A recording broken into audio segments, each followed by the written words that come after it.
The 42nd chapter of the book of Isaiah in the Bible clearly foretells the coming of an Arabian prophet, specifically Prophet Muhammad, peace and blessings be upon him. Isaiah describes itself as a prophecy about the future. God states that, "The former things have taken place, and new things I declare." God starts the chapter by drawing our attention to a very special person that he will send. He describes this person as my servant, whom I uphold, my chosen one in whom I delight. At least 3 of the names of the Prophet Muhammad are mentioned: servant, chosen one, and in whom I delight. Isaiah is originally written in Hebrew. Arabic and Hebrew share a lot of common words because they are both Semitic languages. Isaiah uses the Hebrew word ebed for servant. The Arabic word for servant is abd. Prophet Muhammad is known as God's servant. In Arabic, Abdullah. Chosen one is Mustafa in Arabic. This is another of the names of the Prophet Muhammad. The one in whom God delights in shows that this person is beloved to God. Habibullah in Arabic, which means beloved of God, also happens to be one of the Prophet Muhammad's names. In Isaiah, God also reveals the location of this special person. He states, "Let the wilderness and its towns raise their voices. Let the settlements where Kedar lives rejoice." Out of all the nations on earth that God inspired Isaiah to mention, he chose to highlight Kedar's location, so we should pay special attention. Throughout the Bible, Kedar and his sons are linked to Arabia. For example, the book of Ezekiel tells us that Arabia and all the princes of Kedar were your favorite dealers in lambs, rams, and goats. In these they did business with you. In Isaiah, God goes on to narrow the location down further to a specific city within Arabia. He states that the people of Selah should sing for joy. Let them shout from the mountaintops. The place Selah pinpoints the exact location in Arabia. The place being spoken of is the city of Madinah in Saudi Arabia, because Selah is the name of a famous mountain in Madinah. Medina was the city of the Prophet Muhammad. An important point worth mentioning is that historically we know there was a presence of various Jewish tribes in Medina before the advent of the Prophet Muhammad. Both Jewish historians and Islamic history records this fact. The question then arises, why were there numerous Jewish tribes within Medina? The answer is that the learned Jews were aware of this prophecy in Isaiah and were anxiously awaiting the coming of a new prophet. Islamic history records the fact that whenever a dispute arose between the Jews and the Arabs in Medina, the Jews used to taunt their pagan Arab neighbors by saying, "When our prophet arrives, we shall obliterate you." The Quran also affirms this. God says, "Is it not a sign to them that the learned men of the children of Israel knew it as true?" In Isaiah, God informs us that the special person will bring something new. Mankind is told that we will sing to the Lord a new song, His praise from the ends of the earth.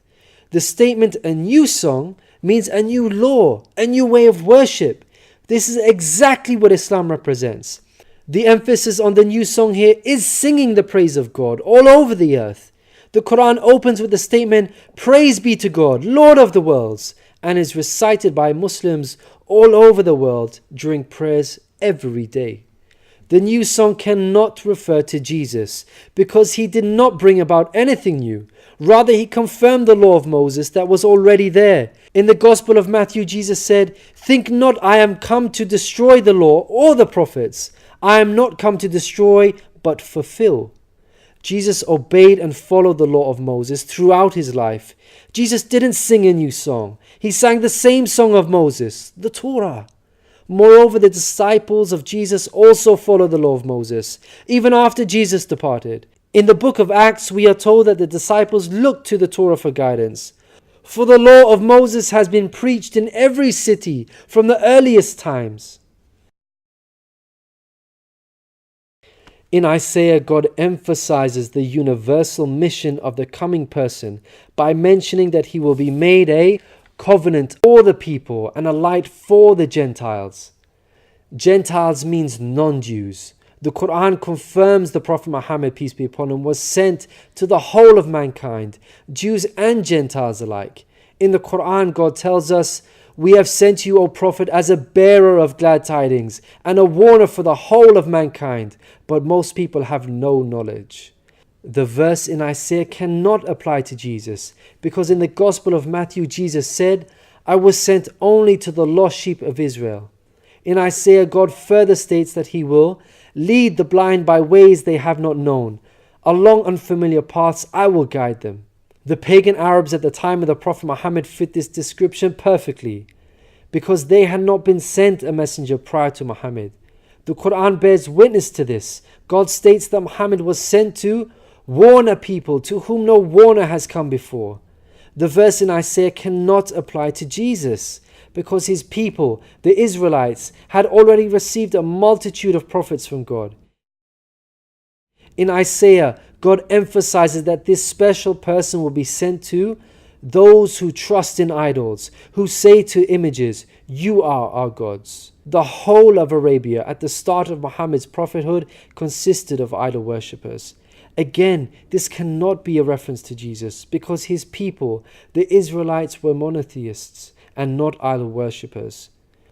Moreover, Jesus explicitly told his disciples to stay away from the idol-worshipping Gentiles, the exact opposite of what God prophesied in Isaiah. The Gospel of Matthew tells us that these 12 Jesus sent out with the following instructions: "Do not go among the Gentiles."